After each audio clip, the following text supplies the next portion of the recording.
नमस्कार, आप सभी का हमारे चैनल जय गुरुदेव उत्तराखंड पर एक बार फिर से बहुत बहुत स्वागत है। आज का यह अद्भुत विशेषांक हमारे सभी दर्शकों के लिए बहुत महत्वपूर्ण होने वाला है। बहुत से अनन्य दर्शकों के हमारे पास में प्रतिक्रिया स्वरूप में बहुत से संदेश हमें प्राप्त हो रहे थे जो इस विषय पर जानकारी चाह रहे हैं।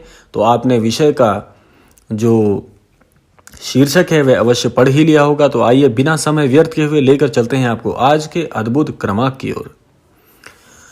ये बात है इलाहाबाद की। महाराज जी अपने अनन्य भक्त के वहां विराजमान हैं और महाराज जी के आने की सूचना प्राप्त होते ही आसपास जितने भी जन हैं जिन्होंने महाराज जी के विषय में जानकारी एकत्रित की है, महाराज जी के दर्शन हेतु वहां पर पहुंच जाते हैं। अब माहौल ऐसा है कि महाराज जी को घेरे हुए असंख्य भक्त हैं और महाराज जी जब भी कोई बात कहते हैं तो वह सामाजिक हित में तो होती ही है, लेकिन हमारे ज्ञान की वृद्धि करने में भी, हमारे जीवन में आगे बढ़ने के लिए एक प्रकार से मार्गदर्शन भी होती है।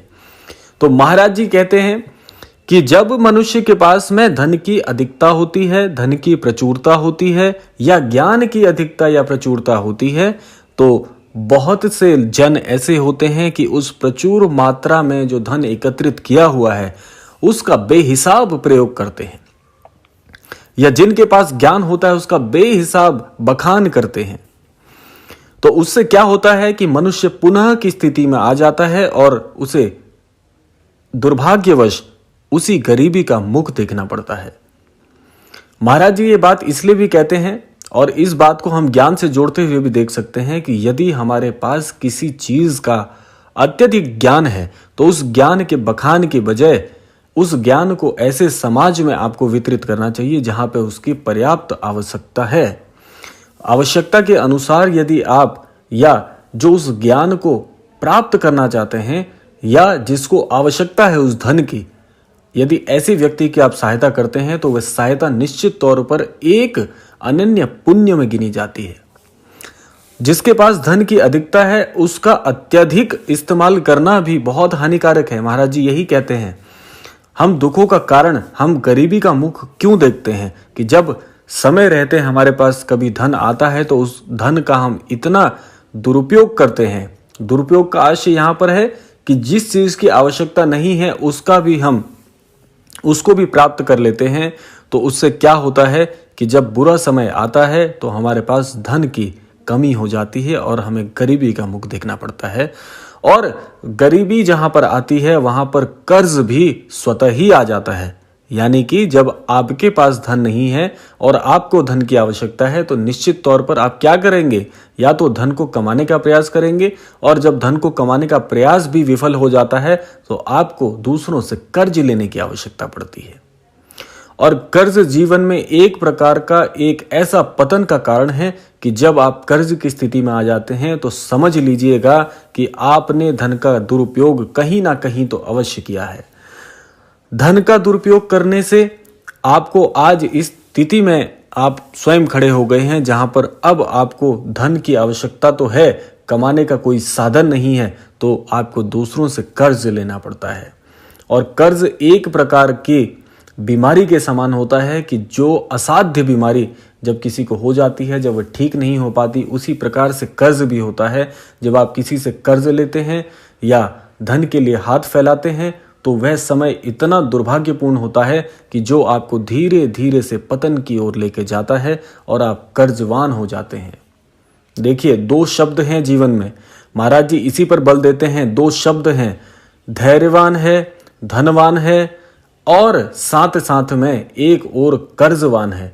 तो ये कितना कितना आपस में विपरीत है। देखिए, धैर्यवान का शब्द का इस्तेमाल इसलिए किया क्योंकि जब आपके पास धन की प्रचुरता है तो आप धैर्य से उस धन का उपयोग करते हैं। और जो बुद्धिमान पुरुष नहीं होते वे क्या कार्य करते हैं कि धन की प्रचुरता जिस समय होती है उसका अधिकतम प्रयोग करते हैं। जिस चीज की आवश्यकता नहीं है उस चीज को जीवन में शामिल कर लेते हैं।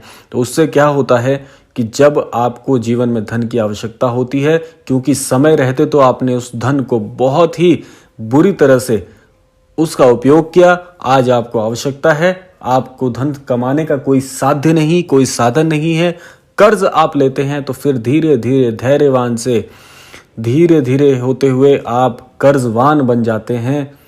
धनवान से कर्जवान होना बड़ा ही दुर्भाग्यपूर्ण होता है। महाराज जी यह कहते हैं। इसी क्रम में आगे महाराज जी यह भी कहते हैं कि यदि आपके पास धन की अधिकता है तो उसका सदुपयोग कैसे करें। सदुपयोग ऐसे करें कि महाराज जी ने एक वाक्य कहा है, इस वाक्य को यदि जीवन में शामिल कर लेते हैं, जो भी हमारे अनन्य दर्शक हैं, अगर इस वाक्य को जीवन में शामिल कर लेंगे, निश्चित तौर पर जीवन में कभी कर्ज की आवश्यकता आपको नहीं पड़ेगी। और मैं ऐसी कामना करता हूं कि किसी को भी जीवन में किसी से कर्ज लेने की आवश्यकता ना पड़े, यही बेहतर है। वह वाक्य यह है, महाराज जी कहते हैं कि जब तक आप खाली नहीं करोगे तो आप भरोगे कैसे। देखिए ये छोटा सा वाक्य है, फिर से मैं पुनः दोहरा देता हूं कि जब तक खाली नहीं करोगे तो पुनः भरोगे कैसे। महाराज जी ने इस वाक्य का प्रयोग इसलिए किया है क्योंकि महाराज जी के कहने का आशय है, यदि आपके पास धन की अधिकता है तो आप समाज में ऐसे जनों की सहायता करिए उस धन से जो कि सदुपयोग में आए, ना कि दुरुपयोग में। सदुपयोग कैसे कर सकते हैं, जीवन में एक एक जिम्मेदारी उठा लीजिए। यदि धन की प्रचुरता है तो जीवन में एक जिम्मेदारी उठा लीजिए। हमारे आसपास बहुत से ऐसे गरीब बच्चे हैं जिनको शिक्षा की आवश्यकता है, जिनके पास खाने के लिए भोजन नहीं है, जिनको पहनने के लिए, जिनके तन पर कपड़े नहीं हैं। ऐसे जनों को चिन्हित करके उनकी सहायता करना शुरू कीजिए। आपके पैसा कभी भी, आपका धन कभी भी दुरुपयोग में नहीं आएगा। आप दूसरों की सहायता करेंगे तो आपके पास निश्चित तौर पर आपके धन के जो और वैभव के जो शैल हैं वे सदैव भरे रहेंगे।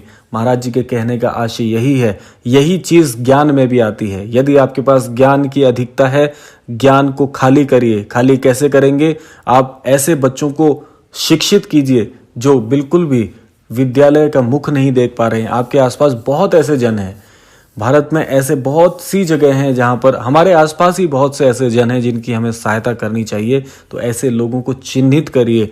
और महाराज जी कहते हैं कि जब तक ये धन, ये वैभव, ये तो सब सूक्ष्म सी चीजें हैं, ये नश्वर चीजें हैं, ये ना इनका नाश हो जाता है, नष्ट हो जाती हैं ये चीजें। पुण्य एक ऐसी चीज है जो सदैव गिनी जाती है। तो इसीलिए आज धन को खाली कीजिए, पुण्य का संचरण कीजिए। जब इसका आप संचरण करेंगे तो आप पाएंगे कि जीवन में आपको इसके अलावा इतनी खुशी, इतना वैभव प्राप्त होगा, इतनी समृद्धि प्राप्त होगी, मन के अंदर इतना संतोष प्राप्त होगा जो कि अशब्द है कहने के लिए, उसके लिए हमारे पास शब्द नहीं होंगे। ऐसी स्थिति को आप प्राप्त कर लेंगे। तो महाराज जी ने बड़ी ही बुद्धिमता के साथ ये बात कही है कि जब तक खाली नहीं करोगे, धन है, ज्ञान है, किसी भी चीज की प्रचुरता जीवन में है तो उसको वितरित कीजिए। ऐसे जनों को उसको आप उसका निस्तारण करिए। ऐसे जनों को आप चिन्हित करके उनकी सहायता करिए जो सबसे ज्यादा, जिनको इसकी आवश्यकता है। देखिए भूखे को यदि आप भोजन करा दें, उससे बड़ा पुण्य का कार्य नहीं है। निर्धन को, जो भोजन के लिए भटक रहा है, जिसके तन पर वस्त्र नहीं है, ऐसे व्यक्ति को आप भोजन करा दीजिए। ऐसे व्यक्ति के तन पर आप वस्त्र डाल दीजिए तो उसकी जो शुभकामनाएं होंगी, उसका जो आशीर्वाद आपको प्राप्त होगा, उससे तो जीवन में तरक्की करेंगे ही, लेकिन मन का जो संतोष मिलेगा, उस संतोष से आपका मन प्रफुल्लित हो जाएगा और महाराज जी की कृपा आपको निश्चित तौर पर प्राप्त होगी।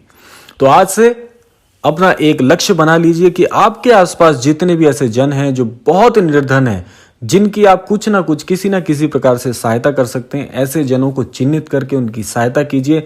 निश्चित तौर पर आपको महाराज जी से ऐसा अमोघ आशीर्वाद प्राप्त होगा जो जीवन की सफलता के नए आयामों तक आपको पहुंचाएगा। और आपने ऐसा आशीर्वाद जीवन में महाराज जी से कभी प्राप्त नहीं किया होगा। ऐसा आशीर्वाद यदि आपको मिल जाता है, जीवन में कभी भी असफल नहीं होंगे।